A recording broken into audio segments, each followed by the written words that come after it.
వైఎస్ఆర్ కాంగ్రెస్ పార్టీని అభిమానిస్తున్నారని అనుకుంటున్నా వైఎస్ఆర్ కాంగ్రెస్ పార్టీ లేదా జగన్మోహన్ రెడ్డి గారు ఈ 5 ఏళ్ల పాటు ఎవరినైతే ఏ వర్గాలనైతే కాసుకున్నారో, ఏ వర్గాల దీన్ని అభ్యున్నతికి పాటుపడుతూ వచ్చారో, రాష్ట్ర అభివృద్ధితో పాటు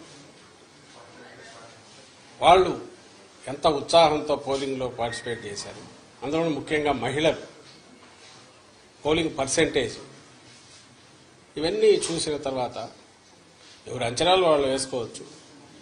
మాకైతే ఖాయంగా కనపడుతోంది గవర్నమెంట్ వస్తుంది, చాలా బాగా వస్తుంది.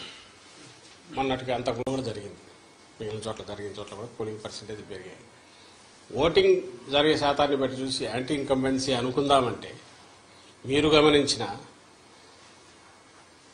జగన్మోహన్ రెడ్డి గారి మీద అంత వ్యతిరేకత పెంచుకుని ఈ వర్గాలు ఏ వర్గాల కోసం అయితే నిలబడినాడు వాళ్ళు రావడానికి అంత ఇది రీజన్ కనపడతా లేదు. వీళ్ళందరూ చంద్రబాబు నాయుడు కానీ ఆయన పార్టీ కానీ పెట్టిన సూపర్ 6 అనే ఇది కానీ లేదా ఆయన అర్జెంటుగా తెచ్చుకోవాలని వాళ్ళ కోరుకుందా అని చూద్దామంటే అంతా అటువైపు కనపడలేదు. ఎందుకంటే చంద్రబాబు నాయుడికే తన అజెండా మీద నమ్మకం లేదు. ఆయన సూపర్ 6 గురించి కూడా ప్రచారం చేసుకోవాలి. ఆయన ఎంతసేపు ఉన్నా జగన్మోహన్ రెడ్డి గారి మీద వ్యక్తిగతంగా దాడులో లేదా వివేకానంద రెడ్డి హత్యను ఇంకా గొడ్డలు అనడము, ఇంకోటి కుటుంబం దీన్ని వాళ్ళకి సంబంధించిన కుటుంబ సమస్యల తీసుకొచ్చి పెట్టడము, లేదు లాస్ట్లో ల్యాండ్ టైటిలింగ్ యాక్ట్ అని ఇంకోటి తీసుకొచ్చి ఒక అర్థం లేని ఇది దేన్నైతే వాళ్ళు ఆ రోజు సపోర్ట్ చేశారు, దేన్నైతే ఈరోజు ఐ థింక్ నీతి ఆయోగ్ వాళ్ళ దాంట్లో కూడా ఉంది, దాన్ని ఒక ఇష్యూ కింద చేసి ఆయన ఇచ్చిన హామీలే గట్టిగా చెప్పుకోలేని వచ్చాడు.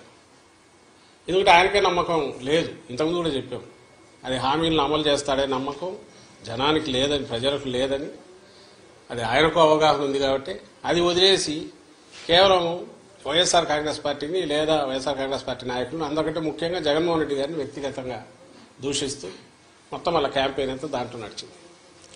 సో ఆ నేపథ్యంలో ప్రజలు ఆయన ఇచ్చిన హామీల మీద నమ్ముకొని వచ్చింటున్నారనడానికి అది కనపడట్లా. ఉంటే ఆయనే చెప్పేవాడు దాని గురించి, వాళ్ళు దాని గురించి మాట్లాడేవాడు.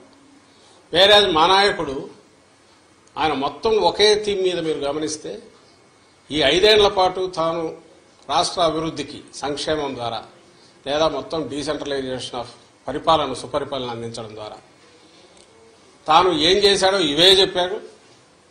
ఇవి కంటిన్యూ కావాలా అనుకుంటే నన్ను దీవించండి అని అడిగాడు. ఈ థీమ్ బలంగా కంటిన్యూస్ జనంలోకి వెళ్తూ వచ్చింది. మేము ఎప్పుడు చెప్తుండేవాళ్ళం కదా, 87% లబ్ధిదారులు ఏదో ఒక రూపంలో బెనిఫిట్ పొందిన వాళ్ళందరూ అవును ఇది నిజం అనుకున్నారు.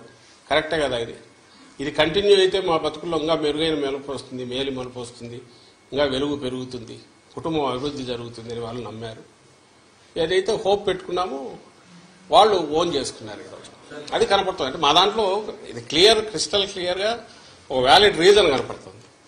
నాకు టీడీపీ వైపు నుంచి ఒక్క రీజన్ చెప్పండి, మేము మీడియానే అడుగుతున్నాం, ఇదిగో ఈ రీజన్ వల్ల వీళ్ళకి వచ్చి ఉండొచ్చు కదా అని అనుకోవడానికి ఒక్కటి చెప్పండి.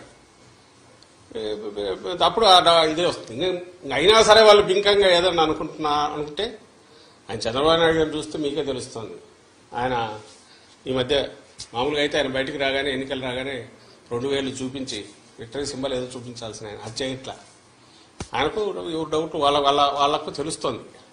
It is well return on the wall. రేపు June 4th దీంట్లో కౌంటింగ్లో రాబోతోంది. అది దానికి సరైన కారణం ఉంది. ఓ సీరియస్ పాలిటిక్స్ చేసే లీడర్కు జనం అభిమానిస్తారు, ఆదరిస్తారు, హక్కున చేర్చుకుంటారనే నమ్మకం ఈ ఎన్నికల్లో కలుగుతుందని మేము భావిస్తాం.